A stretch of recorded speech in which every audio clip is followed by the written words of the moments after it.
Bismillahirrahmanirrahim. Assalamualaikum warahmatullahi wabarakatuh.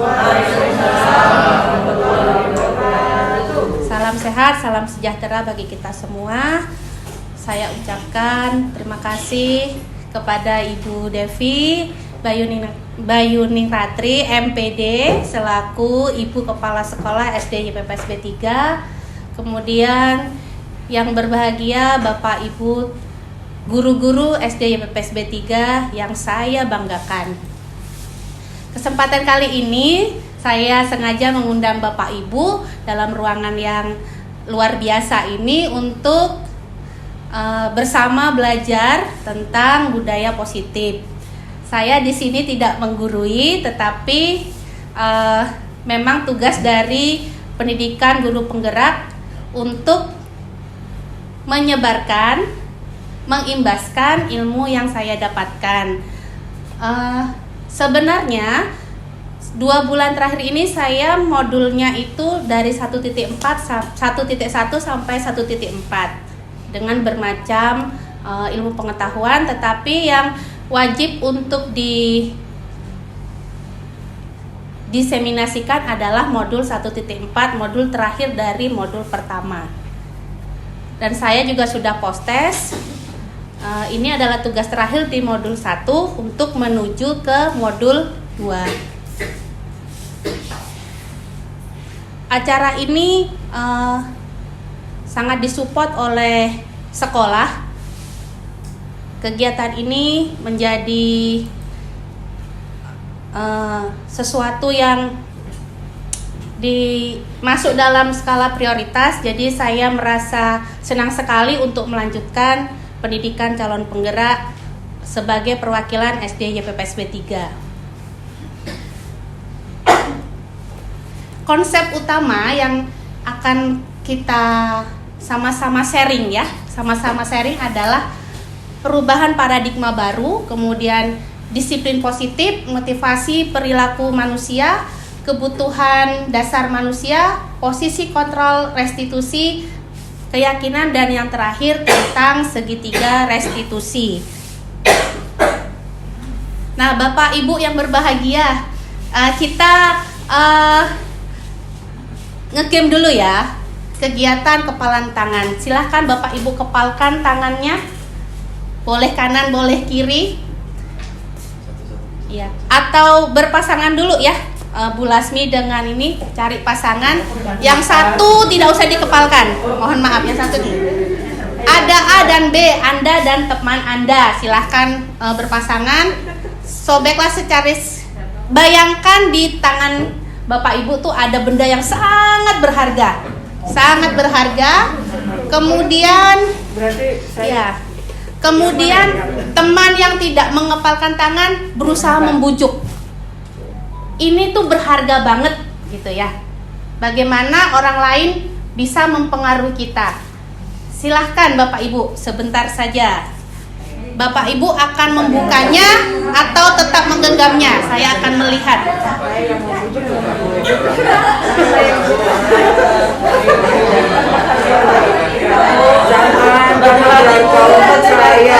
Oke, stop. Terima kasih. Adakah yang melepaskan genggaman tangannya? Tidak ada. Ada satu. Ya. Ini adalah hal yang menarik. Mengapa Ibu Purwa bersedia melepaskan genggamannya? Karena dia berada di bawah begini ya, terpaksa kita. Tepuk tangan untuk Ibu Purwa. Baik. Di sini tidak ada salah dan benar ya. Di sini sebenarnya kepada kontrol diri sendiri. Kita pribadi sebagai manusia sebenarnya tidak mau dikontrol oleh orang lain.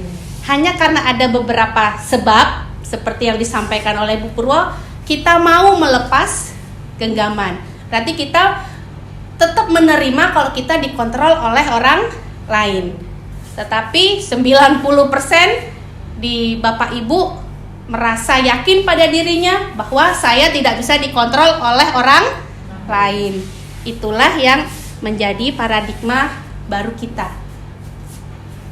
Nah, paradigma ini kita mengikuti teori kontrol atau teori pilihan, namanya ilusi kontrol. Ilusi guru mengontrol murid. Jadi kegiatan ini tuh seperti kita merasa bahwa kita tuh bisa mengontrol murid. Ilusi sebenarnya, tetapi itu hanya waktu singkat saja. Tidak selamanya murid itu nurut dengan apa yang kita perintahkan. Ilusi bahwa kritik dan membuat orang merasa bersalah dapat menguatkan karakter. Aku bersalah.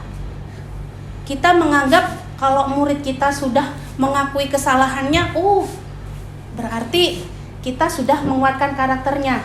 Ternyata tidak seperti itu. Yang ketiga, ilusi bahwa semua penguatan positif itu efektif dan bermanfaat. Ternyata tidak, Bapak Ibu. Itu hanya kamuflase aja. Tidak semua kepala anak bisa kita atur-atur semau kita. Kemudian ilusi bahwa orang dewasa memiliki hak untuk memaksa. Kembali kepada kita sebagai seorang guru, tentu paradigma baru yang disampaikan oleh Ki Hajar Dewantara ini tidak demikian. Nah, siapa sesungguhnya yang memiliki kontrol? Di sini ada yang sebelah kiri dan sebelah kanan. Paradigma lama mengatakan kita mencoba mengubah agar orang lain itu berpandangan sama dengan kita. Padahal harusnya kita itu berusaha memahami pandangan orang lain terhadap dunia.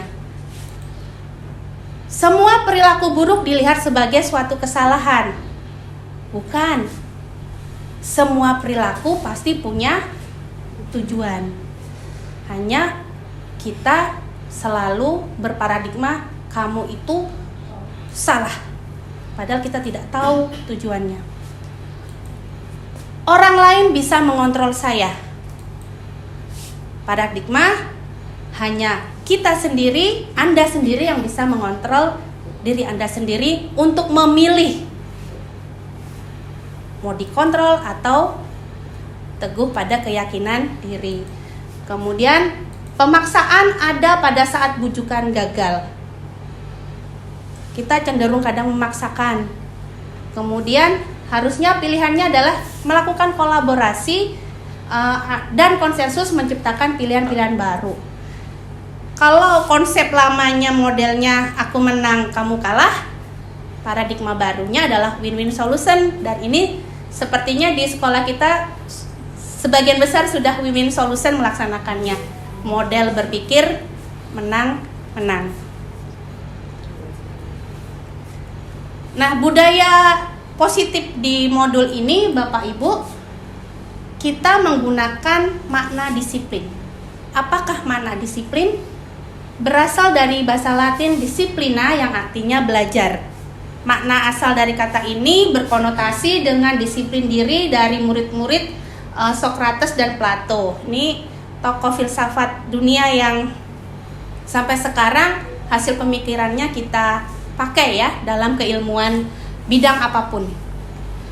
Kemudian disiplin diri membuat orang menggali potensinya menuju sebuah tujuan, apa yang dia hargai. Namun dalam budaya kita, makna kata disiplin telah berubah menjadi sesuatu yang dilakukan seseorang pada orang lain untuk mendapat kepatuhan. Kecenderungan umumnya adalah menghubungkan kata disiplin dengan ketidaknyamanan, bukan dengan apa yang kita hargai atau pencapaian satu tujuan mulia.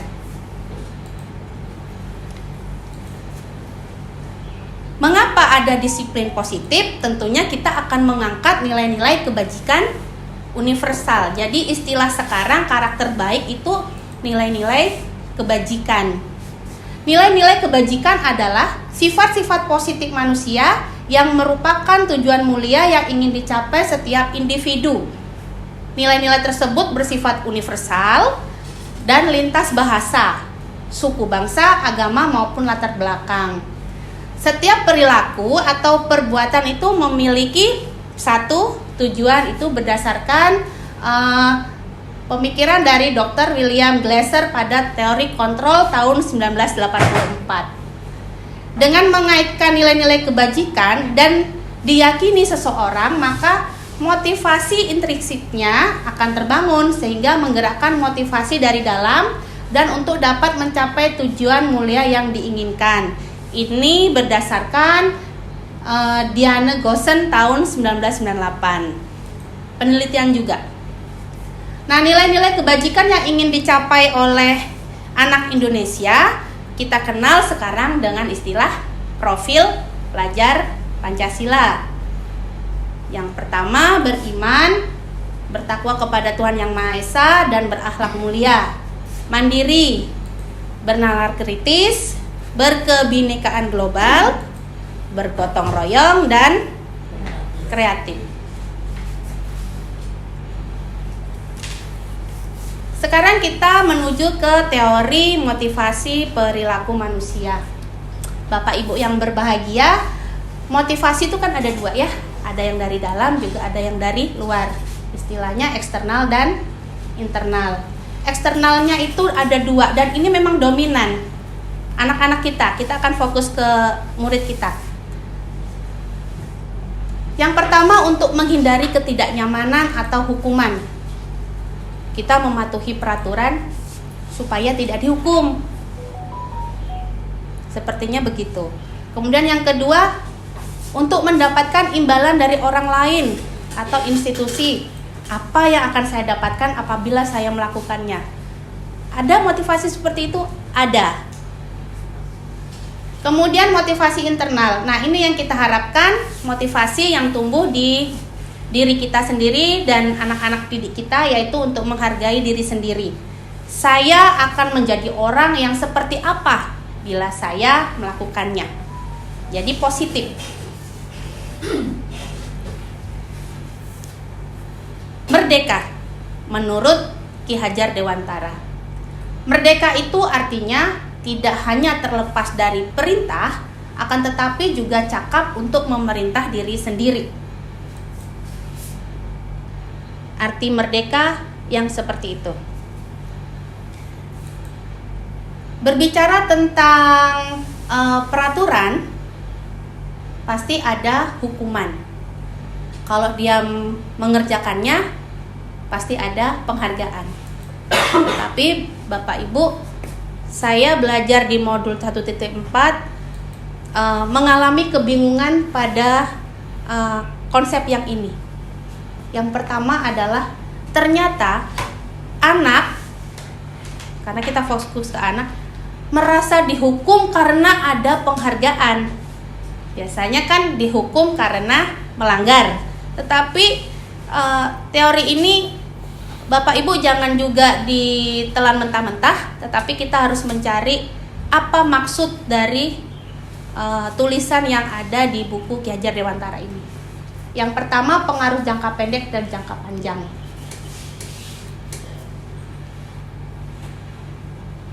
Anak melakukan sesuatu kan ingin mendapat penghargaan dan itu sah-sah saja. Tetapi itu jangka pendek. Kalau dia nggak dapat, down. Kalau dia tidak punya motivasi intrinsik, akhirnya dia tidak melakukan lagi karena tidak mendapatkan penghargaan. Penghargaannya lepas. Yang kedua, penghargaan menghukum. Ini spesial untuk ranking. Yang ranking pasti itu-itu saja. Yang di bawah tidak ada akan punya semangat untuk menjadi ranking 1 karena sadar diri kan. Saya tidak, ngapain saya belajar? Pasti dia yang ranking 1. Terus dibanggakan. Hei, ranking 1 adalah ini. Tepuk tangan. Tapi yang ke bawah merasa dia dihukum karena tidak mampu menjadi ranking 1. Posisi ranking 2 juga sama sebenarnya mentalnya. Dia ingin menjadi ranking 1. Tetapi karena ada selisih, akhirnya dia menjadi ranking 2. Dia merasa terhukum, tidak maksimal belajarnya. Selanjutnya, penghargaan mengurangi ketepatan. Kalau ini penelitiannya kepada kreativitas seni. Karena ingin dihargai, melupakan esensi dari karyanya. Kemudian penghargaan tidak efektif. Memberi penghargaan kepada murid tentunya tidak terlalu berlebihan untuk memberikannya. Karena yang pintar sama tidak itu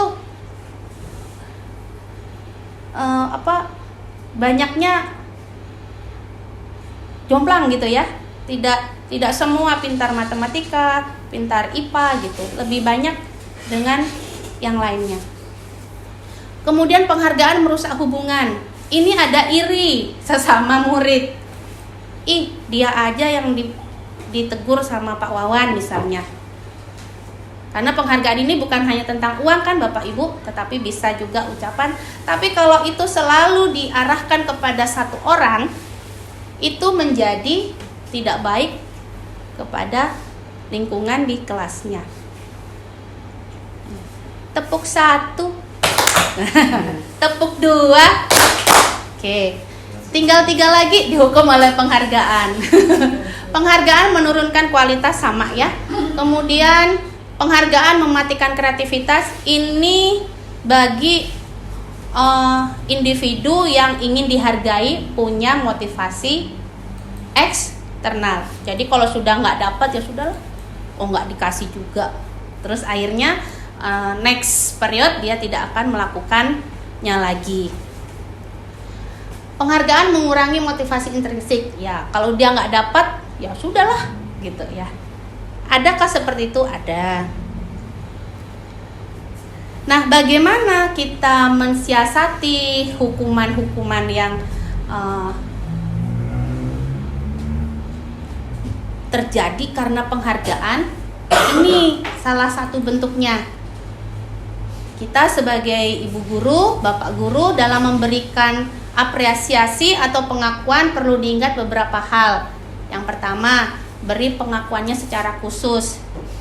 Kamu pandai di matematika, jadi kamu mendapatkan nilai A gitu ya. Jadi ada tujuannya. A itu kenapa? Jangan, wih kamu hebat, kamu serasa yang tidak kesenggol tadi merasa terhukum karena penghargaan temannya tadi. Kemudian ada beberapa pengakuan yang diberikan secara pribadi. Beri pengakuan juga kepada semua murid gantian sesuai dengan kelebihan masing-masing. Mungkin Ahnaf ya, jadi saya jadi refresh. Mungkin Ahnaf tetap kita kasih apresiasi. Syawal yang lucu kayak gitu tetap kita beri apresiasi. Jadi jangan happy aja, jangan gitu kan. Kenapa saya memberikan kelas itu? Karena kelas itu luar biasa spesial ya. Selalu berkesan setiap keluar dari sana. Beri pengakuan secara konsisten. Jadi jangan ada maunya kita ngasih penghargaan. Kemudian fokus saja pada prosesnya. Ini kita lewati saja. Nah, Bapak Ibu, ini ada pertanyaan. Bapak Ibu silahkan mengamati kira-kira jawabannya hukuman atau konsekuensi. Disimpan dulu ya, disimpan. Mencatat 100 kali di dalam buku kalimat, saya tidak akan terlambat lagi karena terlambat ke sekolah. Oke, nomor 2, udah disimpan ya? Lari mengelilingi lapangan basket 2 kali karena terlambat hadir di sekolah. Hukuman atau konsekuensi? Next. Disimpan G. Murid diminta untuk push up 15 kali karena tidak menggunakan masker ke sekolah. Oke. Menggantikan kertas tugas teman yang telah dicoret-coret. Hukuman atau konsekuensi? Membersihkan tumpahan air di meja tulis karena tersenggol saat belajar. Hukuman atau konsekuensi? Murid disuruh untuk mengenakan sepatu seharian di sekolah karena tidak mengenakan sepatu hitam. Hukuman atau konsekuensi? Terakhir soalnya, lari mengelilingi lapangan basket 2 kali karena terlambat 10 menit untuk pelajaran PJOK. Hukuman atau konsekuensi? Sudah disimpan? Ya. Tuh 2, 3, 4, 5, 6, 7. Kita lihat jawabannya. Sama dengan Bapak Ibu? Sama. Tidak sama Bu Tri. Yang nomor berapa? Nomor 1, 2, 3 itu saya nggak setuju kalau itu hukuman. Itu hukuman. Boleh, silahkan. Seperti ini. Kalau kita masuk biasanya di awal tahun pembelajaran, itu kan kita buat kesepakatan kepada anak-anak kan? Iya. Ya. Anak-anak nanti kita bikin kesepakatan. Salah satunya adalah tidak terlambat datang ke sekolah. Kita diskusikan yuk, kalau nanti ada teman yang terlambat ke sekolah, hukumannya apa? Oh Bu, ini aja. Nanti hukumannya nulis di buku tulis 100 kali tulisannya saya tidak akan terlambat lagi. Ketika anak itu terlambat sekolah, maka konsekuensinya dia harus nulis itu. Berarti itu bukan hukuman. Tetap Sip. ada kata-kata hukuman di awal di kesepakatan itu. Oh, boleh ya. Bagaimana Ibu? Ini seru ini, yuk. Setuju atau bagaimana dengan Ibu Kotim? Tapi saya menggarisbawahi tadi karena sudah ada kesepakatan kelas tadi ya. Sudah Ya. tertulis. Sudah tertulis, sudah menjadi kesepakatan. Ya. Dalam hal ini, mengapa termasuk hukuman? Karena tidak ada dampak yang signifikan terhadap keterlambatan ke sekolah. Gitu. Mengapa masuk ke hukuman? Menulis 100 kata, menurut saya, kalau menurut itu kan benar terus ya, tidak bisa disalahkan kalau menurut teori Plato ya. Nah, tidak ada keterkaitan sebab akibat dari keterlambatan sekolah. Jadi pemilihannya yang kurang pas begitu. Kemudian yang nomor 2, mengapa hukuman? Nomor 2, bukan pelajaran yang fisik, bukan olahraga. Kenapa harus lari 2 kali? Jadi itu walaupun kesepakatan, tapi itu namanya hukuman. Tidak ada hubungannya dengan terlambat hadir dengan anak disuruh keliling 2 kali. Kemudian yang ketiga, ini juga sama. Apa hubungannya push up dengan masker? Bisa jadi dia maskernya kelupaan. Nah, nanti ke restitusi ya. Nah, itu hukuman. Berarti ke fisik kan, mempermalukan ya. Push up. Nah, itu namanya hukuman. Menggantikan kertas yang dicoret jelas konsekuensi. Sinergi ya. Korelasi. Membersihkan tumpahan air juga iya. Tanggung jawab. Betul.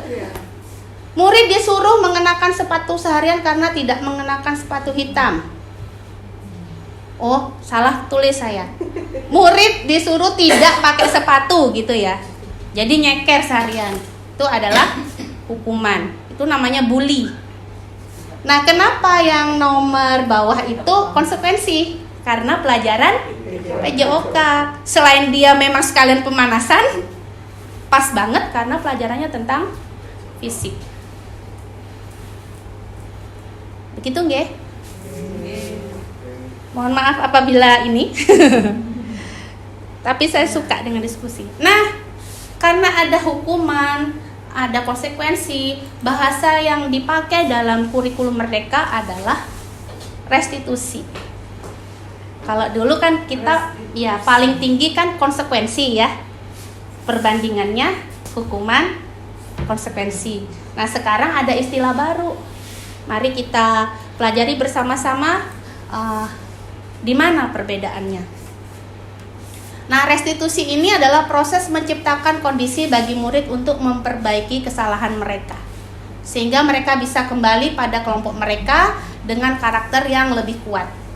Restitusi juga merupakan proses kolaboratif yang mengajarkan murid untuk mencari solusi untuk masalah mereka dan membantu murid berpikir tentang orang seperti apa yang mereka ingin menjadi tujuan mulia dan bagaimana mereka harus memperlakukan orang lain. Ini adalah pengertian dari Gosen tahun 2004. Bu Dwi, Yes. mau nanya? Oh, boleh nanya? Boleh. Ini yang tadi kan sebenarnya sudah memperlihatkan jawabannya ya tentang yang hukuman konsekuensi gitu kan. Nah, kalau menurut Bu Dwi sendiri, kalau orang terlambat cocoknya apa hukumannya? Cocoknya? Nah, Wah, yang menjebak berhubungan- nih. yang berhubungan dengan waktu gitu kan, sudah kayak dari Bu Konim tadi kan itu kan sudah kesepakatan. Nah, kalau menurut Bu Dwi sendiri yang cocok kira-kira apa kan, karena udah Ya, sip. jadi Sudah nangkap pengganggu ya. ibaratnya dengan Nah, sama-sama disinilah bedanya. Kalau konsekuensi kita yang memberikan, pakainya restitusi. Anak sendiri yang akan memberikan, memperbaiki kesalahannya. Babnya terakhir, tapi luar biasa, rasa keponya tinggi. Ya, itu bedanya konsekuensi, hukuman, dan restitusi. Nanti ketemu jawabannya di pembahasan restitusi. Tidak apa-apa. Very good. Beri dia salut. Salut.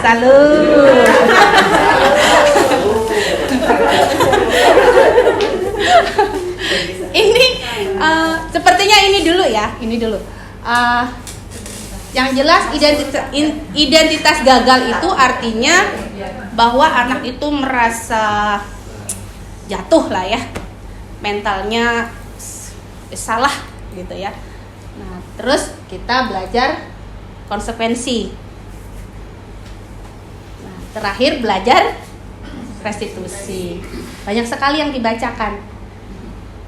Intinya bagaimana caranya kita mendisiplinkan murid-murid kita. Restitusi itu merupakan pilihan, jadi memilih. Berarti pakai teori kontrol tadi, yang genggaman tangan tadi. Menurut si Kusen ya kalau nggak salah. Kemudian restitusi itu dampaknya adalah menguatkan murid atau anak dalam jangka waktu yang panjang. Kemudian korban mendapatkan ganti, murid anak mendapatkan penguatan, masalah terpecahkan, murid belajar tanggung jawab dari perilakunya, kemudian fokus pada pemecahan jangka panjang. Nah, ini yang saya suka bagian bawah ini, karena yang ini agak umum ya. Kalau hukuman, kita kan peraturannya adalah kamu harus ya. Kalau konsekuensinya apa peraturannya? Mampukah kamu melakukannya? Terima kasih ya, kamu sudah tahu kalau kamu salah. Nah, nanti ke restitusinya cenderung ke apa yang kamu yakini. Seperti kalimat pertama Bu Kotim tadi, sudah ada kesepakatan ya. Cuman keyakinan itu di atasnya lagi gitu loh. Selama ini kan kita taunya kesepakatan kelas. Dulu peraturan kelas ya, terus ganti kesepakatan kelas. Nah, sekarang bahasanya keyakinan kelas. Jadi Bapak Ibu kalau mendengar itu di seminar-seminar lain, sebenarnya kurang lebih sama, hanya penambahan sedikit aja ke penguatan karakternya.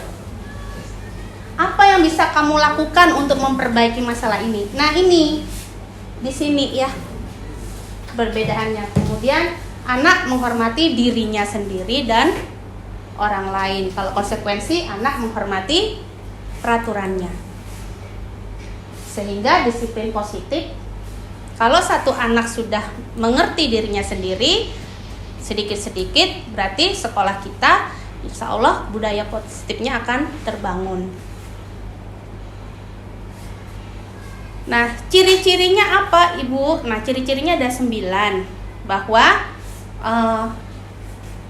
yang pertama, bukan untuk menebus kesalahan, namun untuk belajar dari kesalahan. Yang kedua, memperbaiki hubungan. Jangan sampai kita dibenci sama murid ya. Pasti kita didoain yang aneh-aneh padahal kita doanya baik. Kemudian kita memberi tawaran, bukan paksaan. Restitusi menuntun untuk melihat ke dalam dirinya sendiri, potensi dirinya sendiri. Restitusi mencari kebutuhan dasar yang mendasari tindakan. Kenapa kamu melakukan ini? Pasti ada tujuannya tadi. Kemudian restitusi diri adalah cara yang paling baik. Restitusi fokus pada karakter, bukan tindakan. Yang ke-8, restitusi fokus pada solusi. Yang 9, restitusi mengembalikan murid yang berbuat salah pada kelompoknya, kelompok anak-anak maksudnya ya. Nah, ini keyakinan kelas. Yakin nggak? Iya, yakin nggak begitu ya?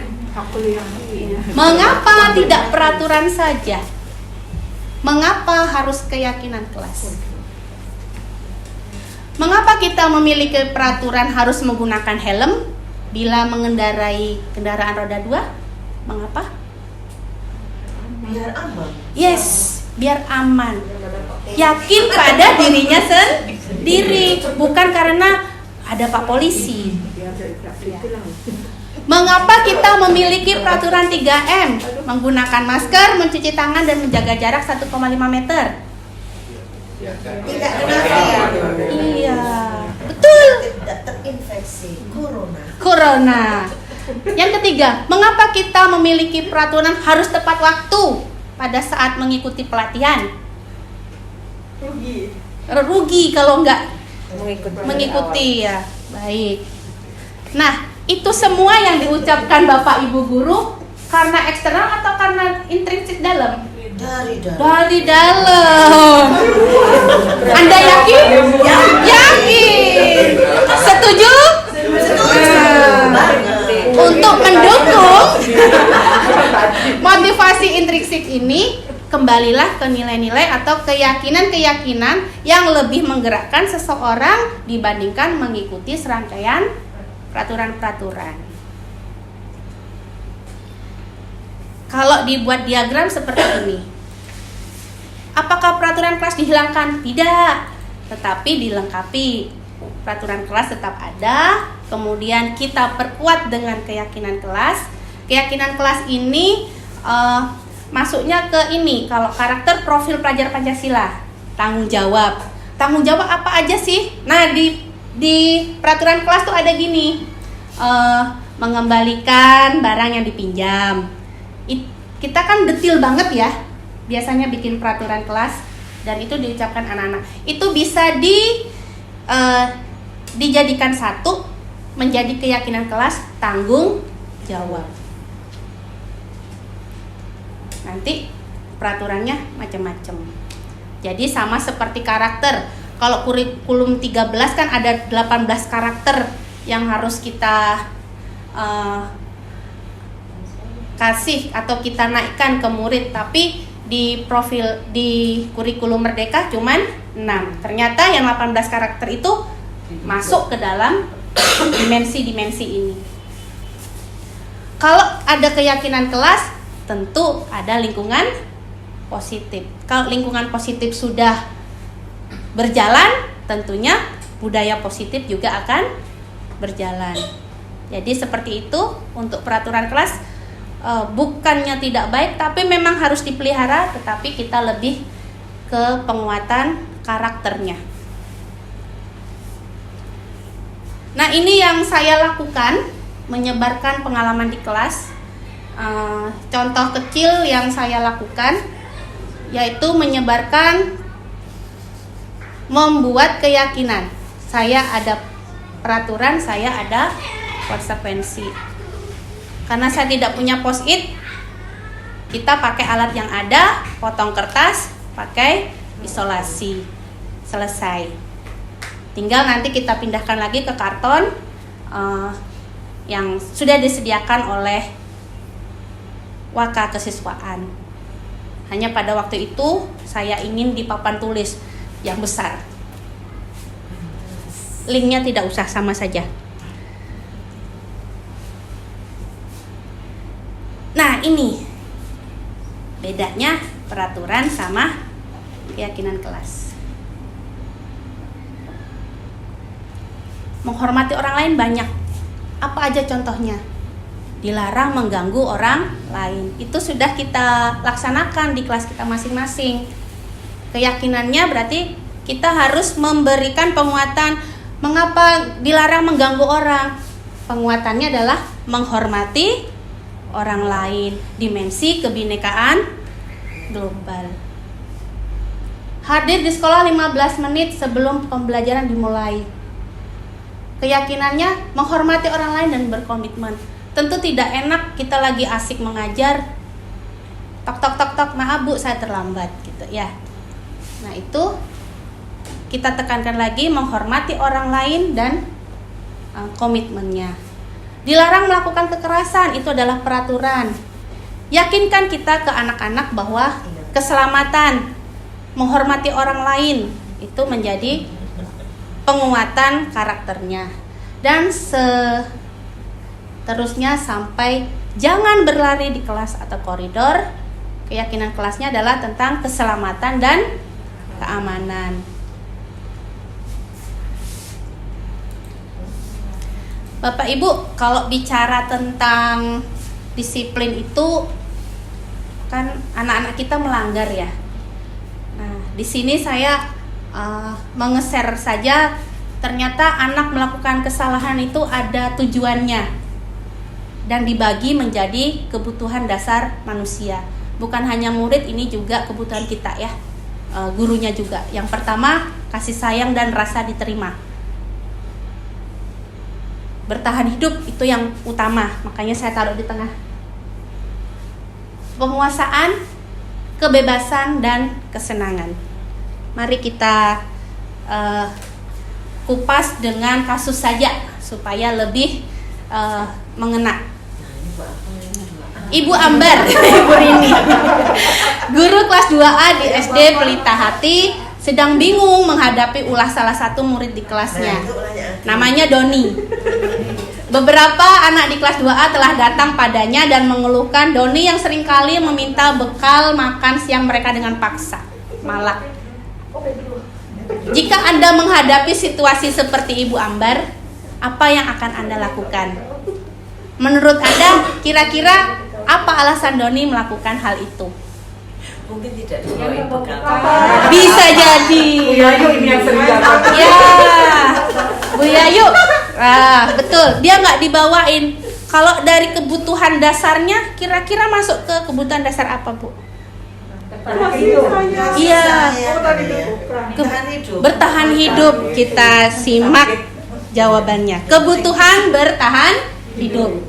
Kebutuhan bertahan hidup atau survival adalah kebutuhan yang bersifat fisiologis untuk bertahan hidup, misalnya kesehatan, rumah, dan makanan. Reproduksi tidak saya tulis, tetapi reproduksi itu juga merupakan kebutuhan hidup. Tapi saya delete.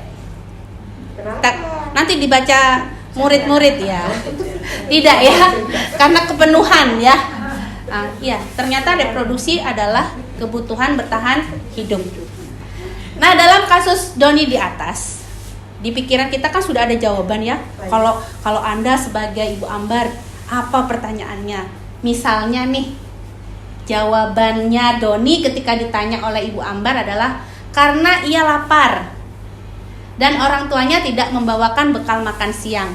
Maka kebutuhan dasar yang sedang berusaha dipenuhi oleh Doni adalah kebutuhan untuk bertahan hidup. Biar nggak lapar. Iya, seperti itu. Ya bosan sama bekalnya. Nah, bosan pada bekalnya. Kita lihat masuk di kebutuhan dasar mana. Jawaban bagus. Tadi jawabannya kasih sayang. Ada kasih sayang dan rasa diterima.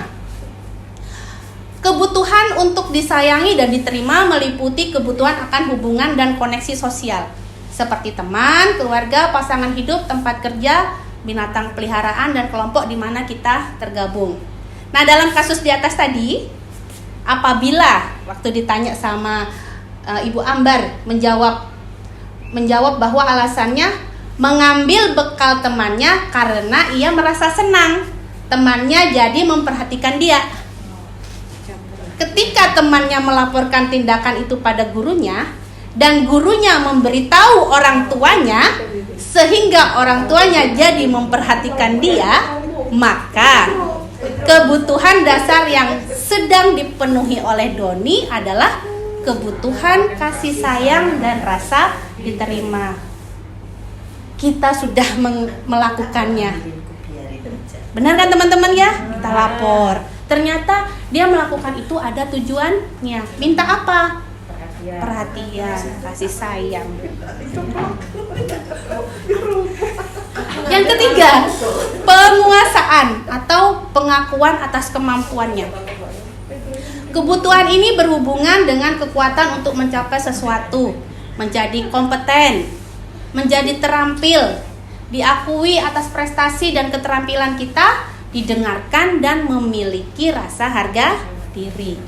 Nah, dalam kasus di atas, apabila jawaban Doni adalah dia merasa hebat karena temannya jadi takut dengan dia dan menuruti keinginannya, maka sebetulnya Doni sedang berusaha memenuhi kebutuhan dasarnya akan kekuasaan.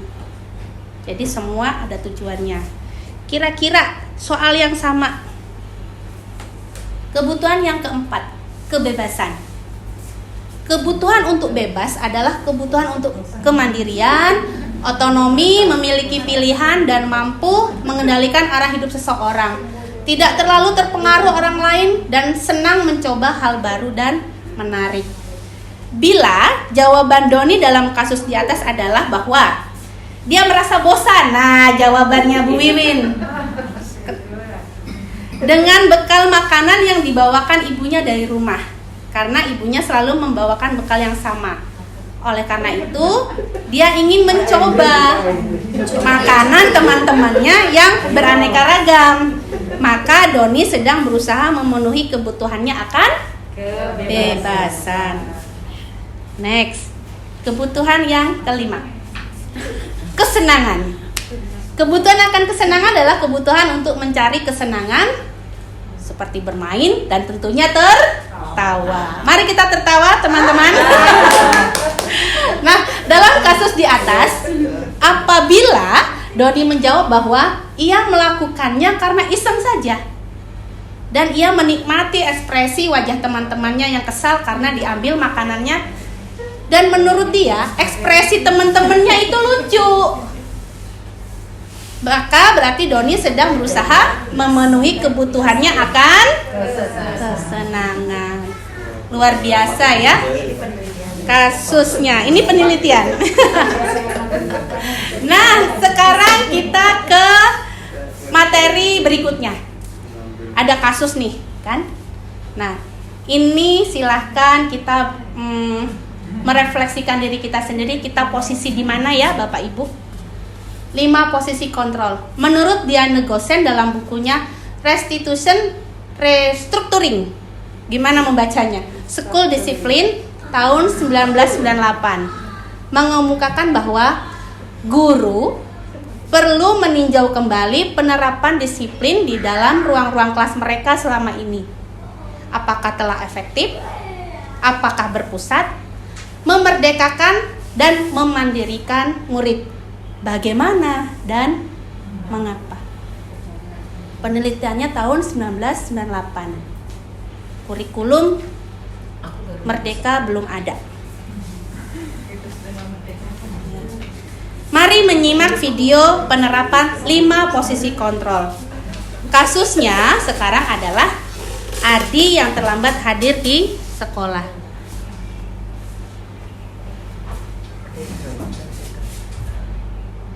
Kira-kira Bapak posisi di mana ya? Ibu di posisi di mana? Suaranya bagaimana ini?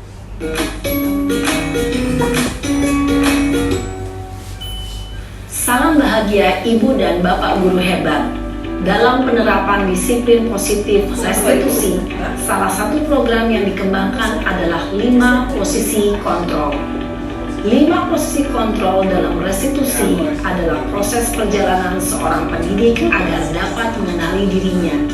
Pada video kali ini, kita akan membahas tentang 5 posisi kontrol yang dikembangkan oleh Diane Gosen dan contoh penerapannya.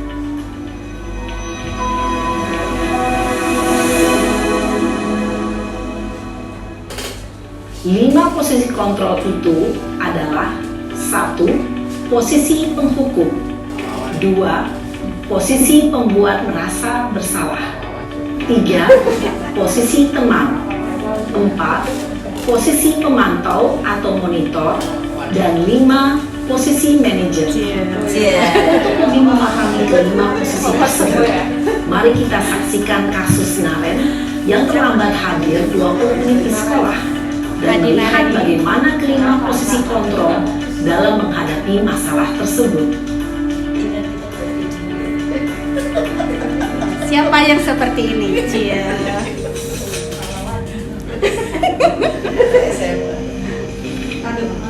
Akhirnya perisai nih. Waduh. Naren, sini kamu. Selamat pagi, Bu. Selalu terlambat. Kamu deh, pasti terlambat. Maaf, Bu. Saya Apa? Apa coba? Alasan kamu apa lagi? Kapan sih kamu tidak terlambat?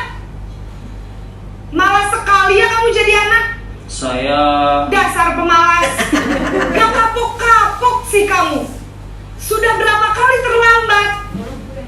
Sana, kamu keliling lapangan basket 2 kali. kenapa saya harus keliling lapangan basket, Bu? Kenapa? Kamu melawan ibu? Berani-beraninya jawab. Sudah terlambat, masih berani jawab pula. Sekarang, keliling lapangan basket 5 kali sekalian. Biar kapok. Cepat, pergi sana ke lapangan basket. Posisi penghukum biasanya berbicara dengan nada tinggi, menghardik, menunjuk-nunjuk, menyakiti, dan menyindir. Hukuman bisa berupa fisik maupun psikis. Ibu dan bapak guru hebat.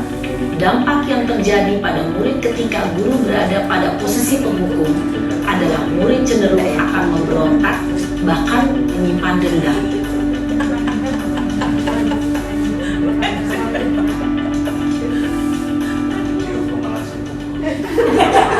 Kamu datang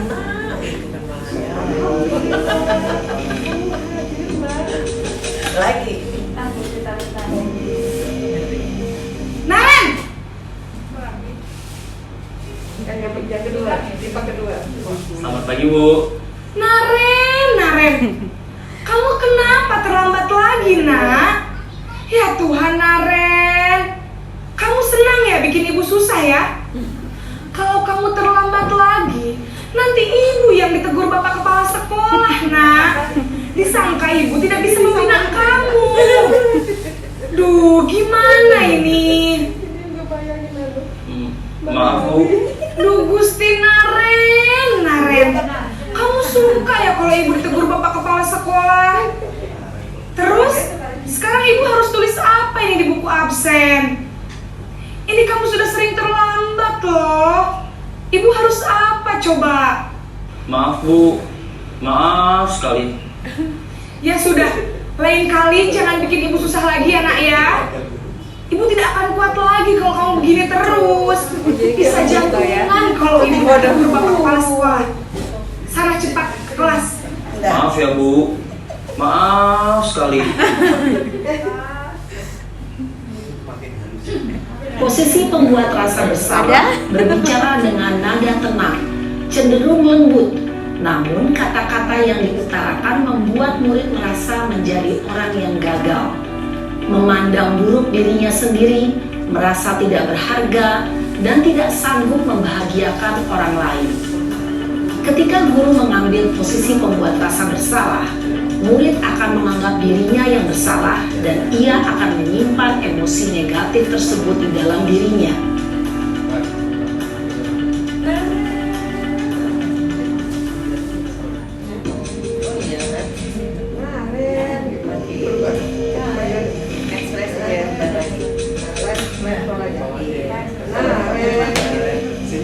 Naren,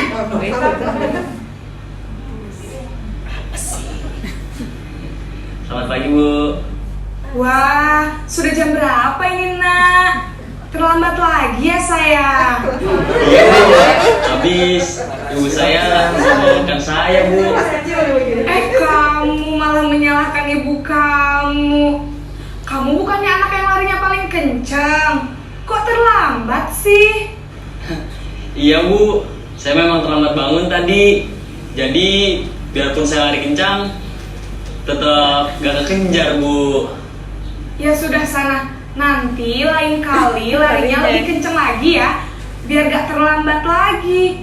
Bikin seneng ibu, demi ibu. Bisa kan? Bisa lah Bu. Ya sudah sana masuk kelas. Ibu beresin urusan absen kamu. Kamu ini ada-ada saja. Dalam posisi teman, guru berbicara dengan nada suara ramah, akrab, cenderung bersenda gurau untuk menjaga suasana tetap santai. Murid akan merasa senang, aman, dan akrab dengan guru. Identitas yang tercipta adalah identitas sukses atau berhasil. Namun, perlu diingat, karena ini masih dorongan eksternal, maka ada faktor ketergantungan dari murid kepada orang tertentu. Di sini, guru absennya, sehingga di lain waktu, murid bisa berperilaku baik, namun hanya kepada orang-orang tertentu saja.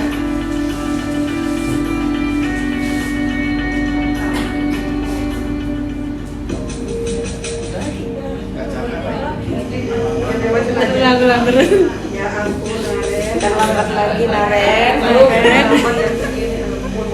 Naren! Oh, pasti banyak. Selamat pagi Bu. Naren, apa peraturan sekolah kita tentang jam berapa kita harus masuk sekolah, nak? Kita harus di sekolah jam 7 Bu. Iya betul, sekarang sudah jam 7.20. Naren sudah tahu konsekuensinya jika terlambat hadir. Paham Bu, saya harus tinggal kelas pas jam istirahat selama 20 menit. Iya benar, konsekuensinya demikian. Jadi nanti jam 9.30 pas istirahat, kamu harus tinggal di kelas, kerjakan tugas tambahan untuk ketertinggalan kamu, ya? Baik Bu. Posisi pemantau mengandalkan penghitungan atau data untuk mengontrol murid. Guru mengarahkan murid berdasarkan peraturan dan konsekuensi. Seorang pemantau menunjukkan bahasa tubuh dan ekspresi wajah yang datar dan cenderung formal.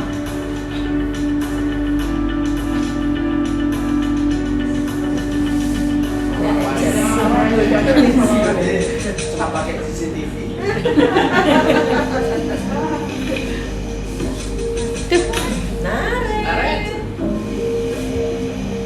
Naren!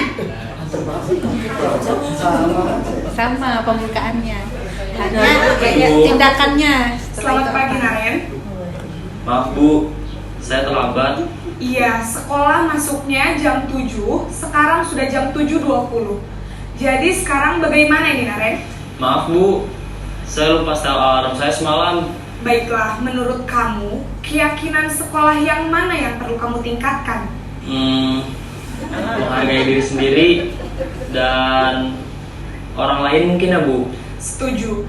Jadi, apakah Naren meyakini prinsip saling menghormati tersebut? Iya Bu, saya meyakininya. Apakah Naren bersedia memperbaiki masalah keterlambatan ini? Bersedia Bu. Bagaimana kamu akan perbaiki masalah keterlambatan ini? Saya akan coba untuk tidak lupa menyetel alarm saya Bu. Baik, kalau Naren lupa menyetel alarm di rumah, ada orang yang kira-kira bisa bantu mengingatkan tidak? Ada Bu, kata saya, Kak Emma. Ada lagi selain Kak Emma?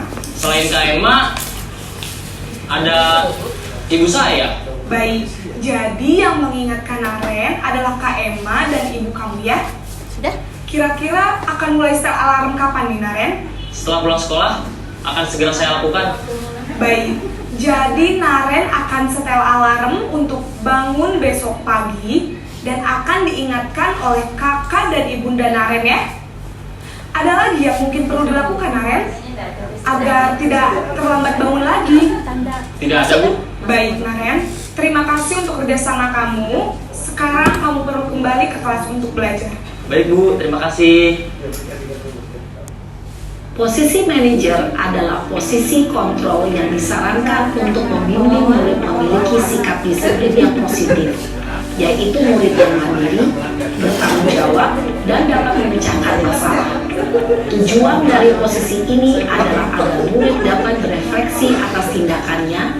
Guru akan dengan tulus memberikan pertanyaan-pertanyaan bermakna, sehingga membuat murid dapat belajar dari kesalahannya dan mencari sebuah solusi untuk menyelesaikannya. Ibu dan Bapak guru hebat, setelah mengamati adegan kelima posisi kontrol tadi, kira-kira posisi mana yang paling ideal? Posisi mana yang dapat menunjang motivasi intrinsik murid? Ya, tentu posisi manajer. Posisi ini memang posisi ideal yang ingin dituju setiap pendidik. Pada posisi inilah, guru dapat menerapkan disiplin positif yang berpihak pada murid, yang memerdekakan murid. Perjalanan seorang pendidik tentunya tidak mudah untuk sampai pada posisi seorang manajer. Namun, tujuan kita pasti, yaitu menciptakan murid-murid yang mandiri, merdeka, dan bertanggung jawab. Semoga penggambaran 5 posisi kontrol yang telah diperlihatkan ini dapat menjadi ajang refleksi bagi kita semua, agar dapat terus mengasah dan menerapkan disiplin positif yang memerdekakan murid. Mari terus berlatih dan bersemangat. Selamat menerapkan. Salam dan bahagia Ibu dan Bapak guru hebat.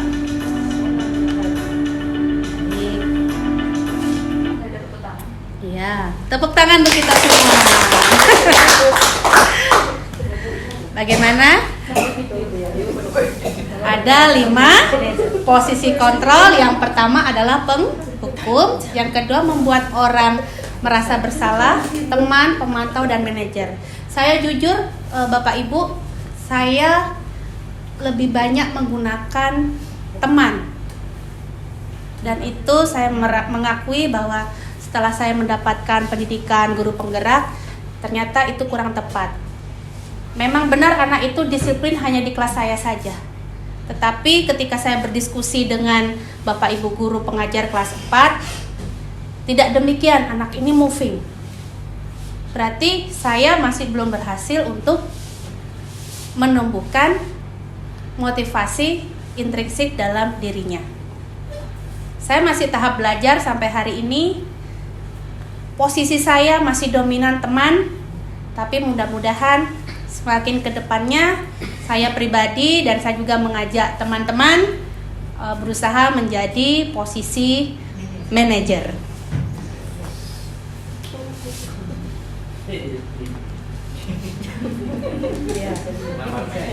Mari refleksikan. Yes, yes, yes, Jos. Kurang semangat. Mari refleksikan. Yes, yes, yes, Jos. Bagaimana sikap posisi yang Bapak Ibu? Silahkan dicermati dan diresapi. Untuk ternyata saya sudah posisi manajer. Yes, gitu ya. Manajer. Karena memang sebaiknya kita berperan sebagai manajer dengan menerapkan segitiga restitusi. Apa itu segitiga restitusi? Ini slide-nya tinggal sedikit Bapak Ibu ya. Semangat. Segitiga restitusi yang pertama dari Naren tadi. Naren kan sudah panik tuh kan?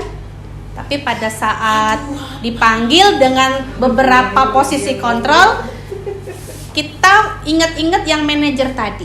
Yang pertama adalah menstabilkan identitas. Ibarat bara, kita harus turunkan dulu. Caranya, Bapak Ibu bisa menggunakan kata-kata yang seperti ini. Setiap orang pasti pernah melakukan kesalahan. Oh, selain aku sudah pernah. Turun baranya. Kamu bukan satu-satunya yang pernah melakukan ini. Turun baranya.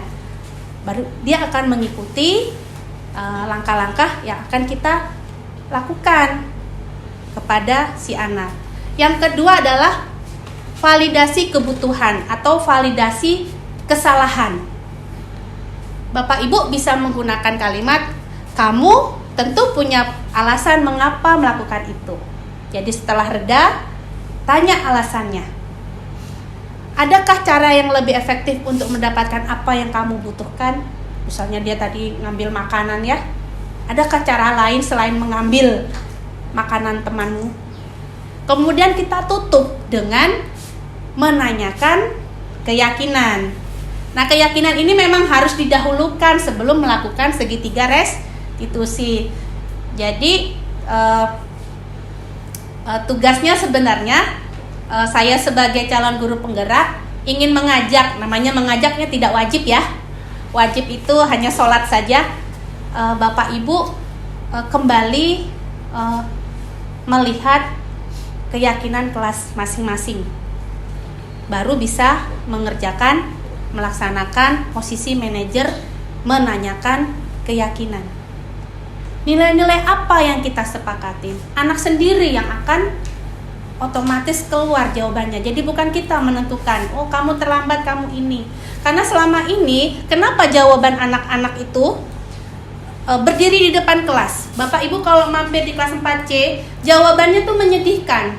Konsekuensi itu, hanya hukumannya.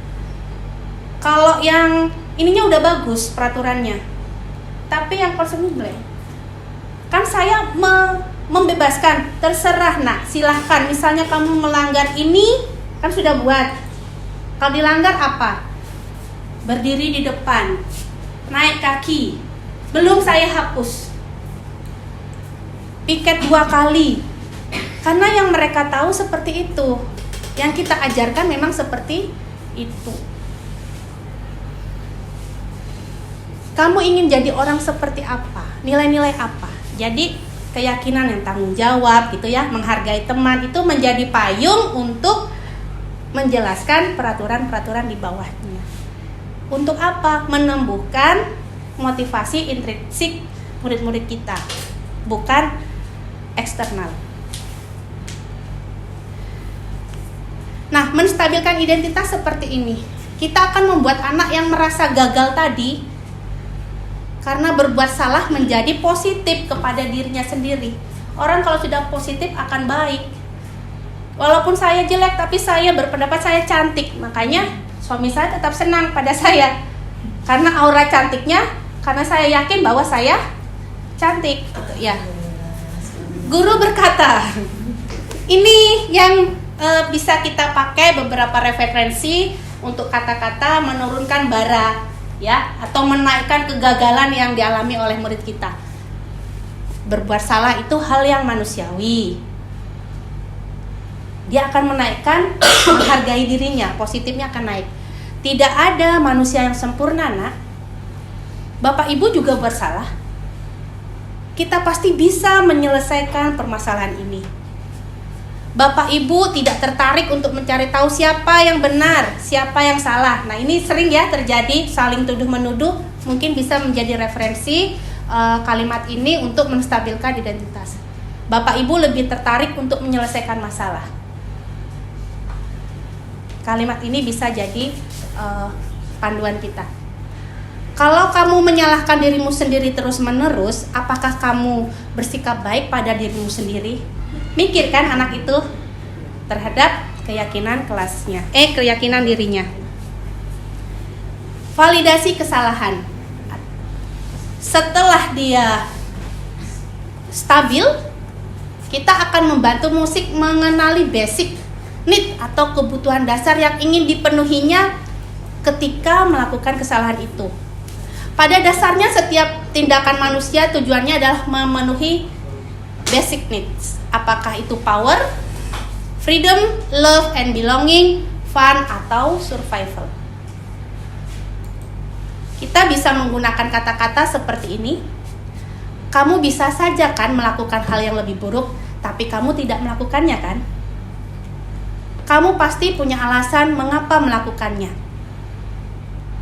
Atau apa yang penting bagi kamu? Atau kamu boleh tetap berusaha menjaga sikap itu. tapi tambahkan sikap yang lain yang baru. Ada anak keras kepala kan, masih belum turun baranya. Maukah kamu belajar cara lain untuk mendapatkan yang kamu butuhkan tanpa harus memukul? Maukah kamu mencari cara lain? Berarti kan bukan kita yang memaksa ya, mengontrol anak, tetapi anak punya pilihan sendiri. Apakah kamu bisa melakukan dengan lebih baik besok lagi? Jadi jiwa-jiwa dari dalam yang harus kita kuatkan. Dan yang restitusi yang puncaknya adalah menanyakan keyakinan.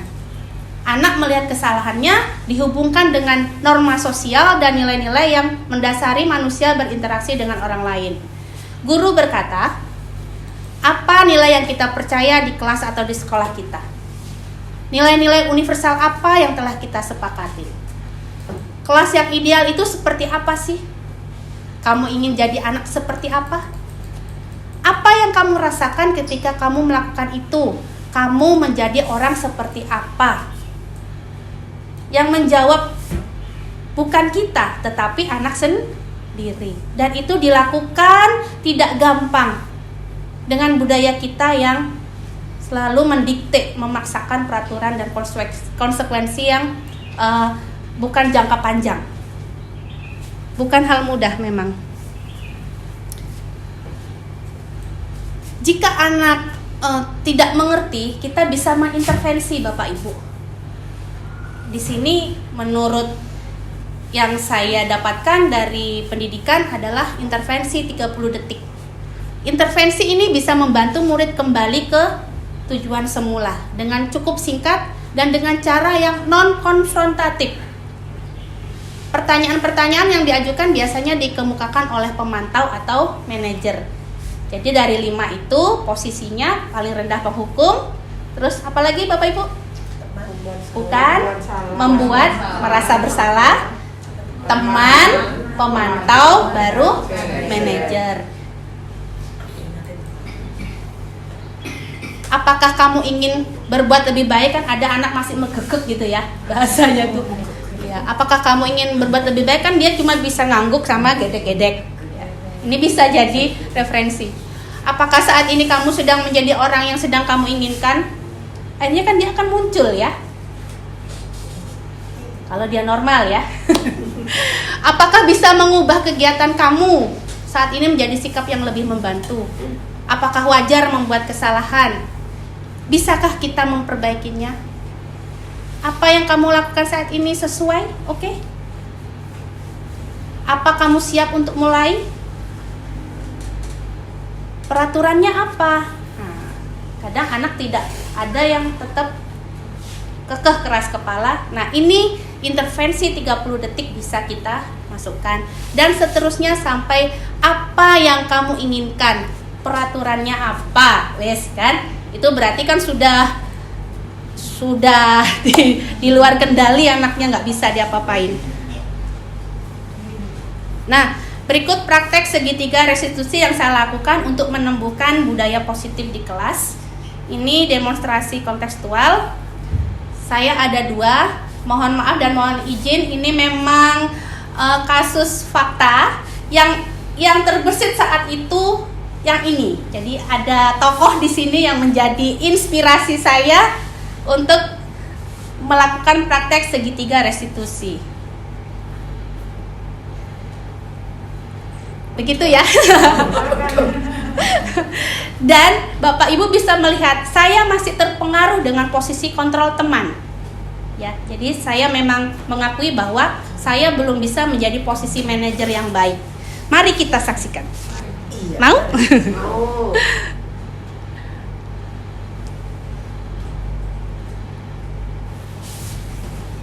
Assalamualaikum warahmatullahi wabarakatuh. Saya lewatkan ya. Jumpa lagi dengan Langsung saja ke menit. Ditanya nggak usah ya.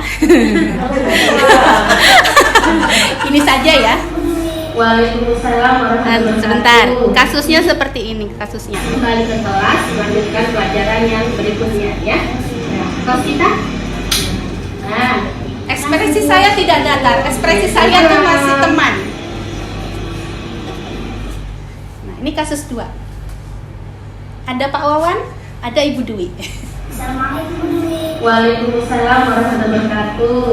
Jadi tadi memanggil saya. Benar Kamila, begini, Ibu sebagai wali kelas mendapatkan laporan dari Pak Wawan bahwa Kamila tidak memperhatikan pelajaran Pak Wawan, tetapi malah asik menggambar. Parahnya lagi, Kamila menggambarnya di meja. Apakah benar kejadian seperti itu? Benar Bu.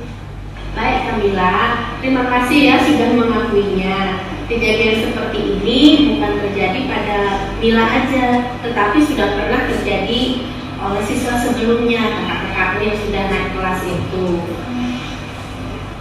Boleh ceritakan kepada Bu Dwi, apa alasan kamu tidak memperhatikan dan menggambar di meja? Jadi begini Bu, saya sudah paham materinya. Jadi Pak Wawan tidak menanyakan saya. Saya pun bosan, jadi saya menggambar.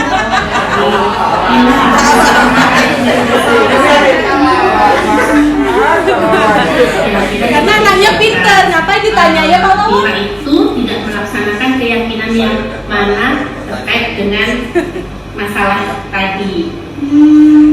Aduh, sepertinya ada 2 Bu. Coba apa sih keyakinannya? Menjaga kebersihan kelas dan kesehatan. Kira-kira menurut Kamila apa sih manfaatnya kalau kita harus mendengarkan dulu? Agar paham materi yang dijelaskan. Kemudian yang kedua tadi keyakinannya apa? Menjaga kebersihan. Taruh mulut sama ini beda ya. Nanti. Dipotong kanva hilang. Bersih dan nyaman. Rawat. Nah, dari keyakinan itu Kamila menyadari nggak kalau Kamila itu tidak mematuhi keyakinan kelas kita? Kemudian apa yang harus Kamila lakukan untuk memperbaiki kesalahan ini? Jangan tidak mencoret-coret meja lagi dan rekan-rekan. Oke, kemudian tindakan nyatanya setelah ini apa yang mau Kamila lakukan? Saya akan membersihkan meja saya Bu dan akan meminta maaf kepada Pak Wawan. Ini ide sendiri loh Pak. Rekayasanya 30%. Dengan Pak Wawan bahwa kamu itu tidak memperhatikan karena apa tadi? Tapi kamu Sama Kamila. bahwa dapat solusinya bagaimana supaya kamu bosan gitu ya.